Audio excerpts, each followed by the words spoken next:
Registration വകുപ്പ് 1986 മുതൽ 2023 വരെയുള്ള കാലയളവിൽ ഏകദേശം 703 കോടി രൂപയുടെ കുടിശ്ശിക മുദ്രവിലയുമായി ബന്ധപ്പെട്ട 1,46,355 മുദ്രവില അണ്ടർ വാല്യുവേഷൻ കേസുകൾ നിലവിലുണ്ട്. ഈ സാഹചര്യം ഇത്തരം കേസുകളുടെ തീർപ്പാക്കലിനും കുടിശ്ശിക പിരിവിനുമായി നിലവിലുള്ള സംവിധാനത്തിൽ പരിഷ്കാരം അനിവാര്യമാണ് എന്ന് വ്യക്തമാക്കുന്നു. തീർപ്പാകാതെ അവശേഷിക്കുന്ന മുദ്രവില അണ്ടർ വാല്യുവേഷൻ കേസുകളിൽ പൊതുജനങ്ങൾക്ക് ആശ്വാസം നൽകുന്നതിനായും സർക്കാർ വരുമാന സമാഹരണം ശക്തിപ്പെടുത്തുന്നതിനുമായി ഇളവുകളോടുകൂടിയ ഒരൊറ്റത്തവണ തീർപ്പാക്കൽ പദ്ധതി one time settlement scheme നടപ്പാക്കുന്നതാണ്.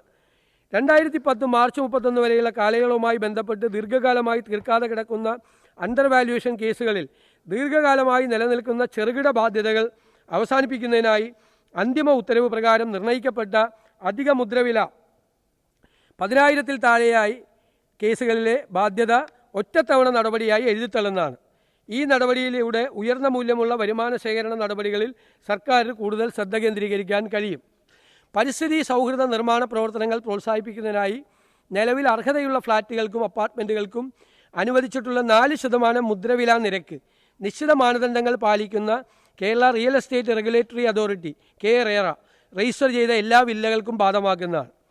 Stamp act 1959 പ്രകാരം ലഭ്യമായ എല്ലാ അപ്പീൽ പരിഹാര മാർഗങ്ങളും പൂർത്തിയായ ശേഷവും അണ്ടർ വാല്യുവേഷൻ കേസിൽ നിർണ്ണയിക്കപ്പെട്ട അധിക മുദ്രവില അന്തിമ ഉത്തരവിൻ്റെ തീയതി മുതൽ 60 ദിവസത്തിനകം അടയ്ക്കുന്നതിൽ വീഴ്ച വരുത്തുന്ന പക്ഷം കുടിശ്ശിക തുകയിന്മേൽ യഥാർത്ഥ അടവ് തീയതി വരെ പ്രതിമാസം 1% നിരക്കിൽ പലിശ ഈടാക്കുന്നതാണ്.